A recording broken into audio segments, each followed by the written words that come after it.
Alright, we're back in. And this time, I know how to take care of the eel. I did a little bit of research. I also had a slight problem when recording this game, so I have actually completed it now. So I know how to get through the rest of it. So this is probably going to be a short recording, all things considered. But I would like to go ahead and check out this area that I missed last time. Maybe there's some extra lore to find. Oh!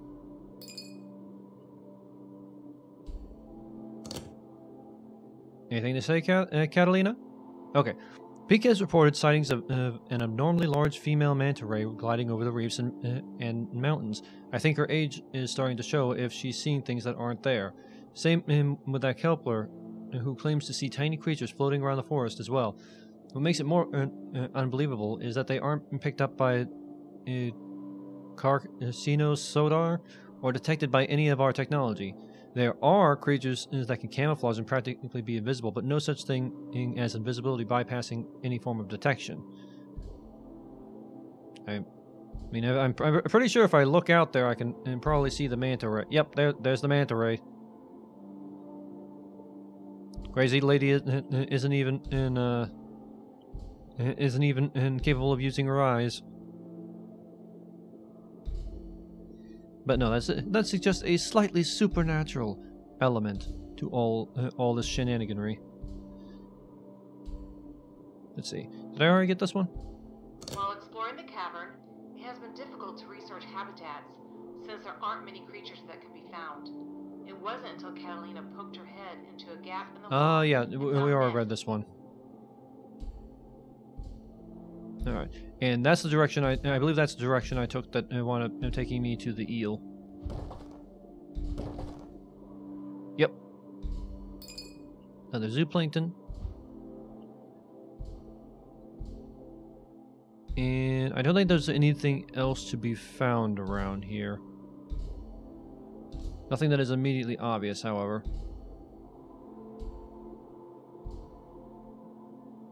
And I remember picking that one up as well. The power supply of the ship has begun to diminish since the eel... Yep. Alright. So, now I actually know how to deal with Mr. Eel over here. What you have to do is you have to go ahead and take care of the generators, and then you have to go ahead and... yeah, you have to go ahead and take care of the generators, and then you have to take care of like everything else. Is the sound a little low? Let me go ahead and up the sound a little bit.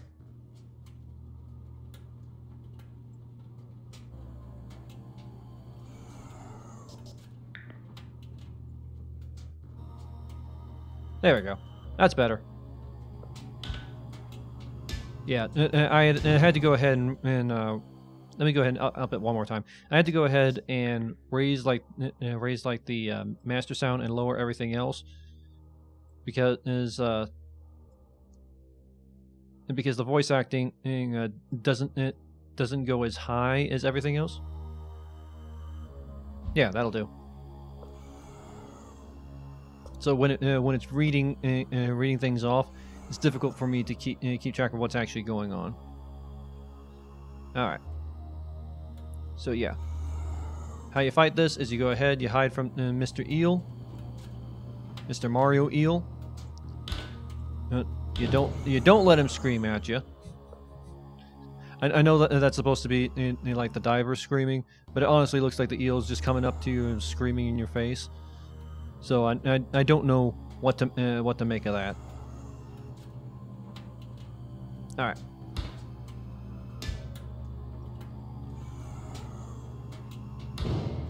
And then once you go ahead and destroy all the generators, you can safely go ahead and get. Oh, okay, took a shortcut this time. You go ahead and you bust out your light. And you go ahead and you hit the glowing spots on his face with the light. Not immediately obvious that you would use a black light on a giant eel, but I'm not the designer of the game. There we go. Now comes our part. Gotta go ahead and hit the bites on the eel so that it stuns it. And I believe that there's another plankton right in here.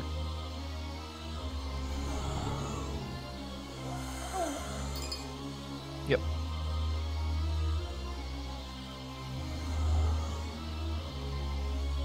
One more plankton to help us on our merry way. Man's moving fast today. There we go. Now, if I time this right... Nope. Timed it wrong. I have to get like 2 attacks on him.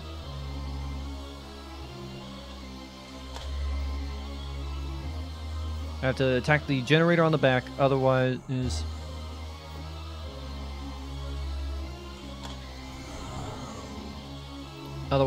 I can't defeat him.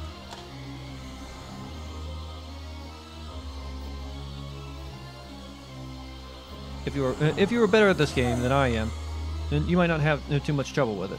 But I am not good at this game. I am very, very bad at this game. So I have no choice but to go ahead and try my utmost.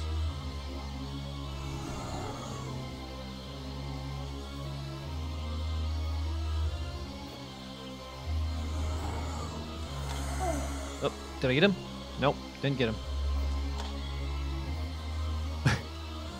I'm basically just chasing the man around with a glow stick, trying to stun him. Hold still, please.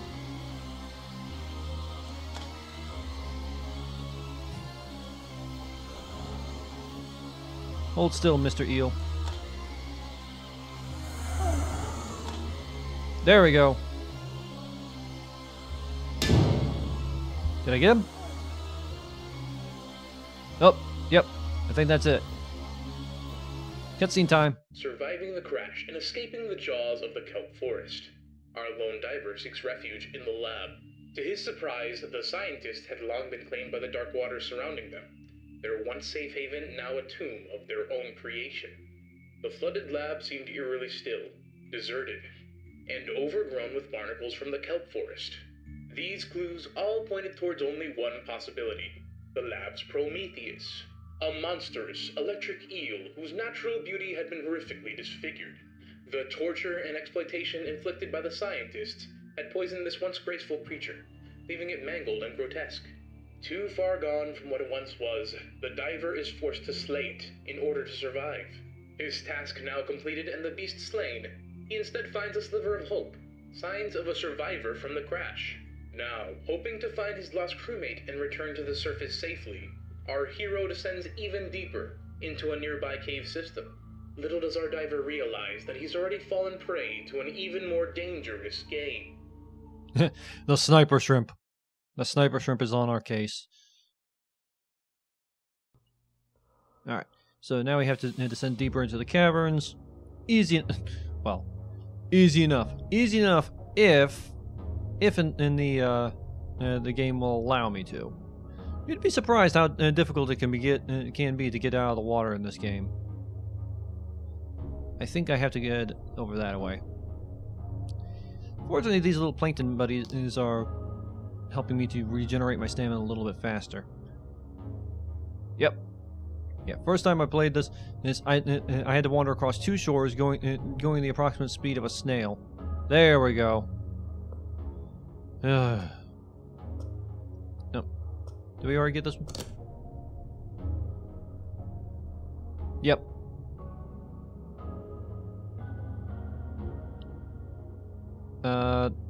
I often find Katerina coming back from doing fieldwork on ungodly hours with a petrified stare. She reports hearing a booming voice calling out from beyond the caverns, but she believes the source is somewhere much deeper. At first I dismissed it as another one of her impulsive escapades, as there was no reason to be lured by strange sounds, especially because she goes by herself. But one night she dragged me into the mouth of the cave, and we hiked to the end of the bowl-shaped pit. It was not like anything from the singing of the whale or rumbling of the earth. It was like voices crying out for help or peace, but I couldn't make anything out. I say. Now, I already know what that is, but I'm not going to tell you. Game? Oh, I'm not underwater, so I can't. Our testing has influenced the creature's mood. High levels of anxiety have been recorded in the creature around fresh eye core samples. Not dissimilarly to those present in the normaloid. On another note, TX-800 began blocking access to storage and is interfering with our lab trials. Thus, administering tests has become quite a chore. Just glorified lab rats, and if I had my way, that's all they'd ever be. However, Catalina's insistence on coddling the miserable beast complicates things. I long to get back to my Count Force, but her incompetence has made this everyone's problem. Waste of time. It really says something about the crew of scientists when Catalina Miss Flay an eel alive to make a suit. It is somehow the most compassionate of the trio. It really makes you wonder, what these people were on about. If she was considered too soft. Oh. Actually, I didn't see this the last time I came through.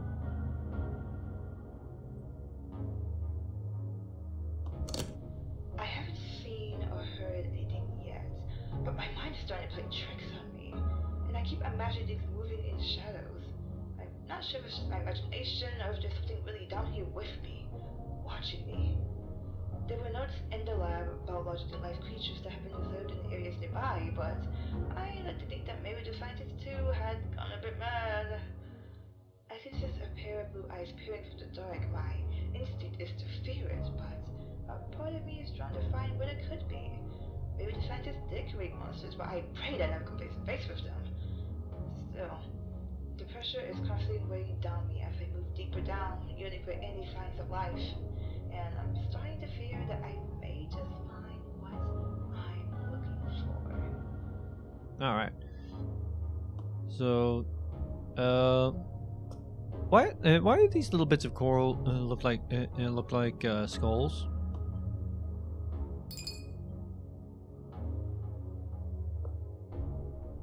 Why? Just why? That's really all I want to ask. Why? So yeah, it seems like there are several antechambers.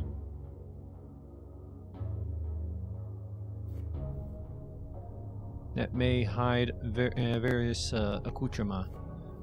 Of course, there's this shrimp that I had to push down there for my own reasons.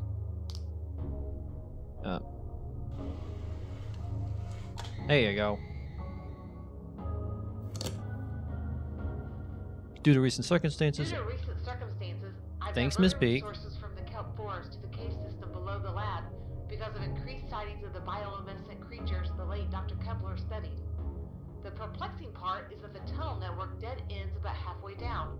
Past readings from the TX-800 indicate that any attempt to dig further would result in the cave network collapsing. In the meantime, we've constructed smaller cages to collect more samples of these ever-elusive translucent creatures as they return to whatever lies just beyond the cave walls. Okay.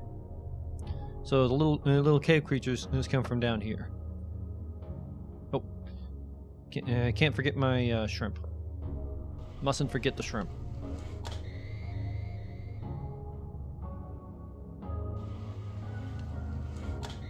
Yeah, this is the tricky part. Gotta go ahead and get Shrimpy over here. Yep, there we go. And this thing is harmless. The game calls it a giant hermit crab. I'm not seeing the I see only a passing resemblance to a hermit crab there. Yeah, right here. It's just my luck to be stranded in these caves with only an enormous hermit crab for company. I can't help but feel a bit uneasy around it, as if even if it seems friendly enough as it searches for food. Despite its intimidating size and extra pair of eyes, I suppose I could maybe even call it my new ocean buddy. Still, somehow that doesn't make me feel any less alone down here. Yeah. Okay, so there we go. I'm sorry, Shrimp. This is your fate. Yeah, that doesn't look too much like a that doesn't look too much like a hermit crab to me. It's definitely an invertebrate. Definitely has hermit crab qualities. Definitely not a hermit crab though. Alright, progress saved.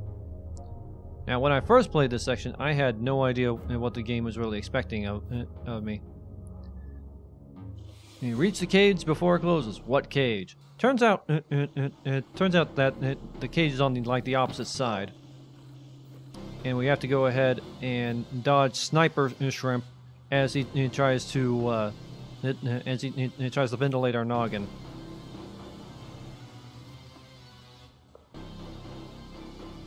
Then we got to go ahead and get across to cut the biolamps down, which is a lot easier than it initially sounds.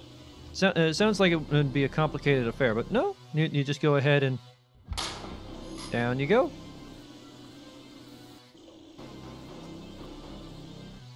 Alright.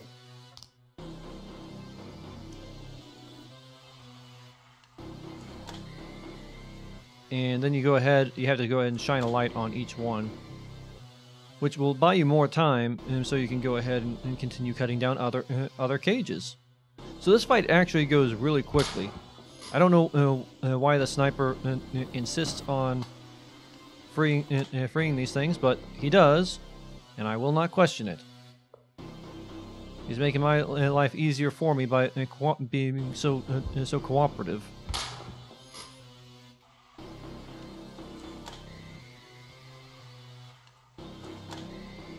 There we go. Now we go ahead and head up here so that if he goes ahead and finishes that one, we'll have the opportunity to... Yep, there we go. He's already taken care of that one down there. Now we can go ahead and take care of this one. Oh, there we go. All three are free. Very simple fight.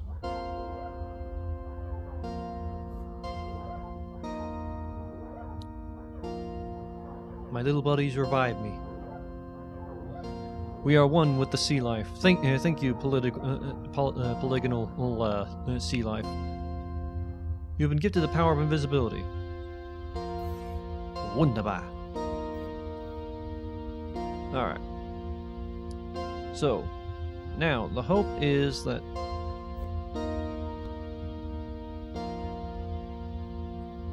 Now we only have... oh, there's the manta ray. I really do like the visual design of this game. It's very pretty, very lovely. It's made up of like 10 polygons, but it's still very nice. Am I doing this wrong?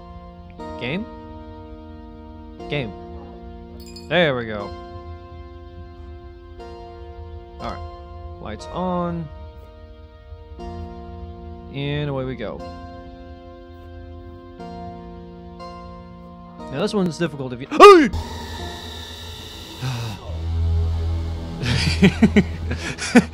Yeah, that can happen. That can happen. The game can just not even clue you in as to what you're supposed to be doing before he pops up. I'm glad that a little bit of the fright got around. But first, we're gonna go ahead and invisible ourselves so that maybe we get a small heads up. Repel the creature. Yeah. Fortunately, this creature that can swim doesn't seem to be able to swim too well above like the silt. He's like an ambush predator. Oh, I missed. Oh no. Oh no. There we go. Another plankton. I should probably go ahead and collect these after the fact. I'll try to feed now. That's it. I'm hallucinating. That's the only explanation. I can hear it. Almost as it's calling out to me. Drawing me deeper and deeper down. Something so monstrous yet so knowing I can't do anything because I hear his call. I stumbled into this marsh. That's when it happened. Towering over me was an amalgamation of flesh, almost station like in nature. But I felt as if it had a piece of humanity trapped inside of him. It lasted only for a moment before the witch would begin again, commanding me to lure the creature further down. Morgana. Part of me wonders why it's here all by itself, like it's waiting for someone or something. Okay, so Morgana already encountered the Nautilus. Yeah, that's what they're calling it in this creature, apparently, the Nautilus. Or Nautiloid, or something along those lines. Yep. But the trick is to go ahead and free these things and try to repel the creature.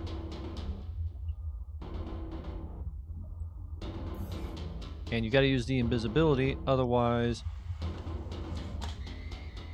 you wind up getting yourself in a lot of trouble. Okay. Fortunately, you only have to do this like 3 times. Of course, if you wind up misjudging your jump... Oh no. I am so dead. I am so... Darn it! I have no one but myself to blame. Not gonna stop me from blaming the devs, though. If you think that's gonna stop me from blaming the devs, you're wrong. You're just wrong. All right. Now, trick is to go ahead and get up and out of the way before Monster Mash. And it comes too close. Alright.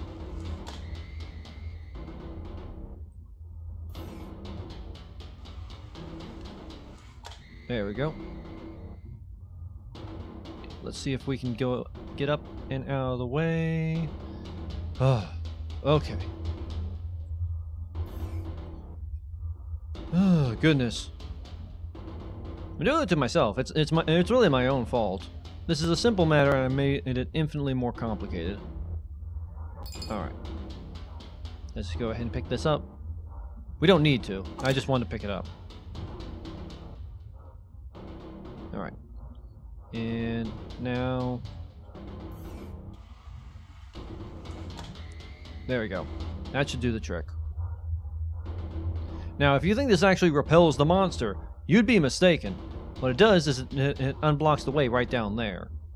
You just need to give it a moment.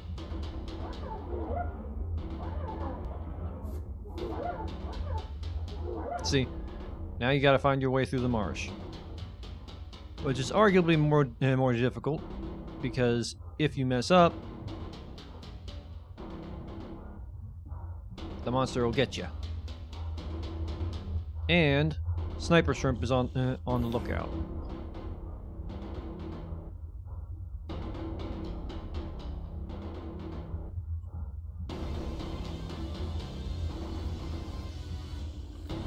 Alright. Let's see if we can line this up. Excellent, excellent, excellent. No, no, no. Okay. Now, hopefully, if this works out. Yep. Alright.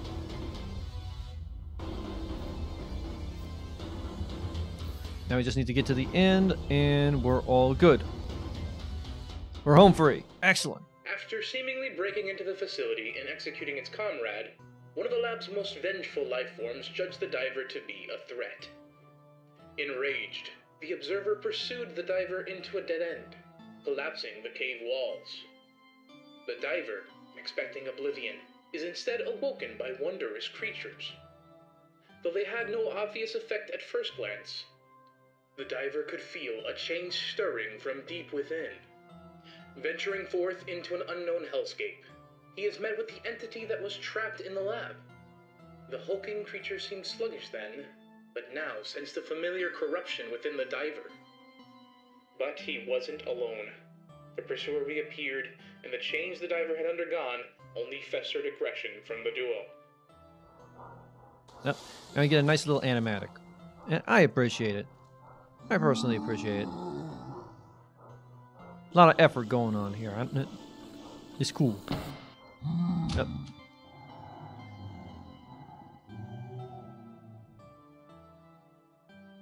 Separated, reunited, then separated again. The pursuer holds still, as its other half fades away.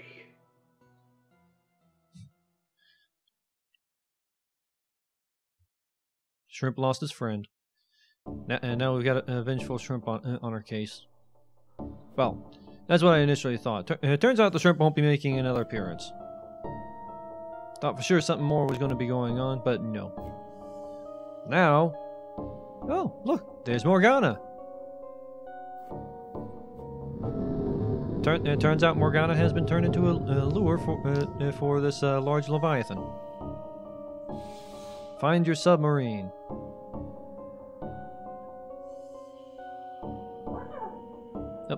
There we go. Fortunately, I know where all the pieces are. Sort of. Okay, I've seen things that can't be real, but are, and I can't escape them. I've accepted I just wanted to end. I want to be rescued or to die. Anything to end this torture. I don't know how long it's been. Any sense of time has been drowned out by the incessant whispers. I'm not even sure if I'm alive or dead anymore. The pressure is suffocating, and the darkness of the depths is all I know now. I'm sure nobody is coming for me, but I don't think it matters anymore. I have reached the source of the voice. I found the light at the end of the tunnel. Alright. Sorry, I had to read over that because there's how do I phrase this? I don't think it came out the way the developer intended. Yeah, let's say that. I don't think the Foley work for these last couple of audio logs came out the way the dev wanted. Must prove it yourself. You will recognize the subpart is free. Okay. So, game. Now I can just go ahead and acquire one subpart. I don't know how I acquire like an entire subpart. That seems a little big for me, but hey.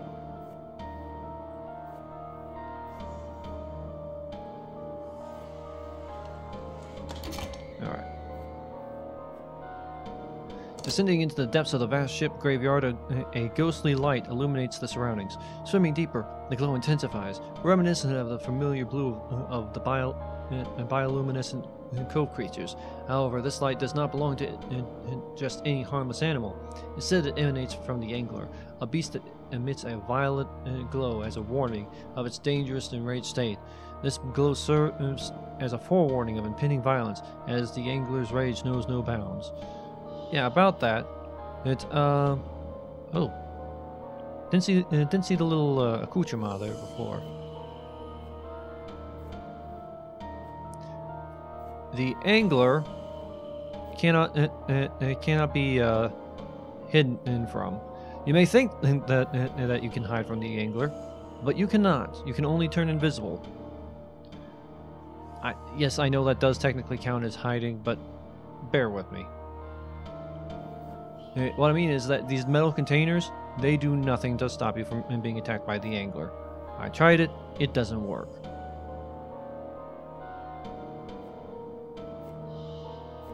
The only thing I've found that works is to go ahead and just, dang it, and just keep moving through.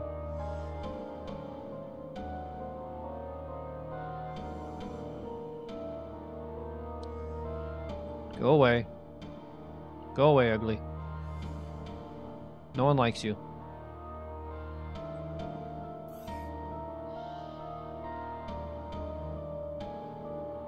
Oh, come on. Gotta keep moving.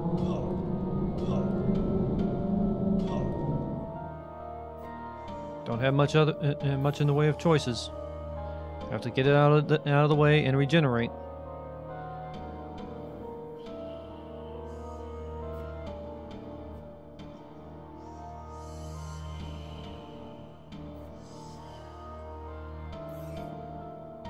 Alright. I'm going to have to try to sneak past the angler at some juncture.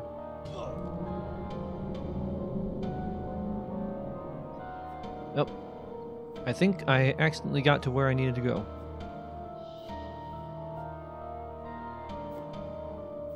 Hopefully. Possibly. Maybe. Just gonna keep turning invisible. Just to make sure.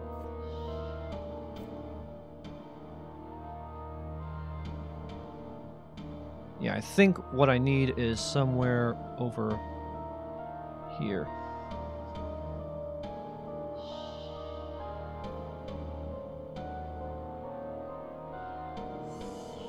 Oh, come on. Go away. Let me jump. Let me jump.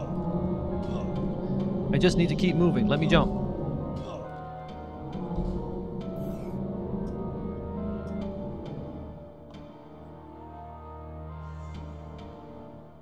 I will say this fight is slightly frustrating.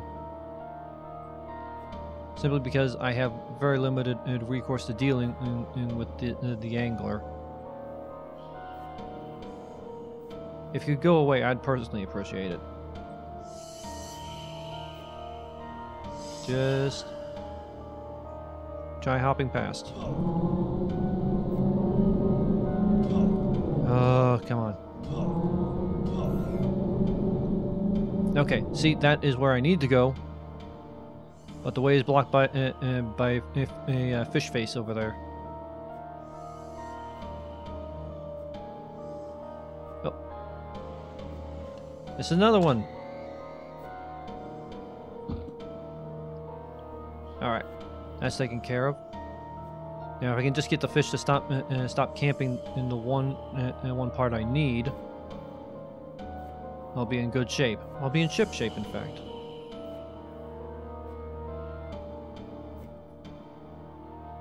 Oh. Let's keep it going. Let's keep... I can't get through there.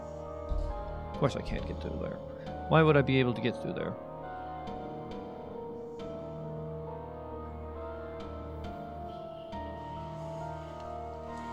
There we go. I have to go around the other side.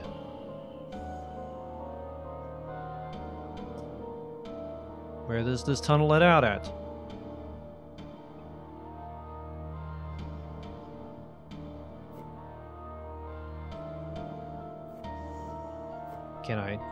Can I get through? Can I pass?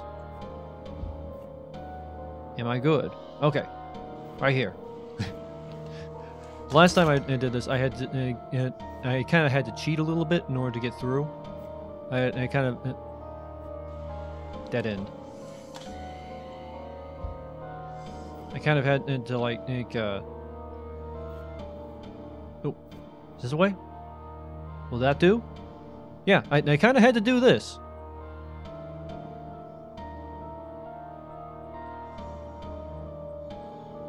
Well, all sub parts found. I don't think that's the way it was supposed to happen, but the sub is irreparable. There's no way out of this. The trail left behind by our lost crewmate leads the diver to a graveyard at the bottom of the sea. There he found exactly what he needed to escape from this oceanic abyss.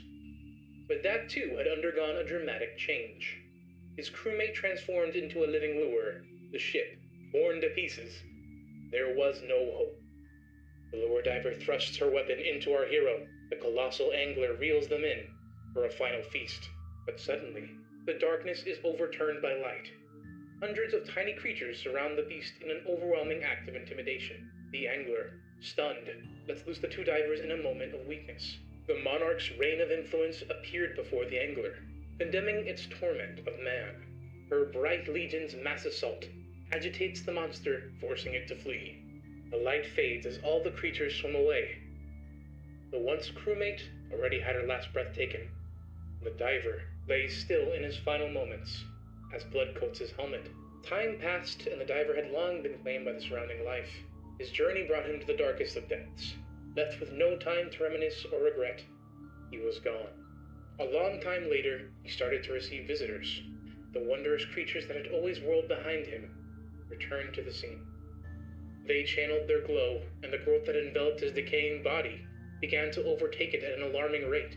The corruption planted within him awoke once again. A finger twitched, a leg shifted, and a husk rose. Riddled with mutated life, it begins to move forward towards destinations unknown. Behind it followed tiny lights, each swirling around this new life form, containing the essence of both man and nature, a strange vessel, host to a newfound harmony. Okay, so is that a good ending or a bad ending?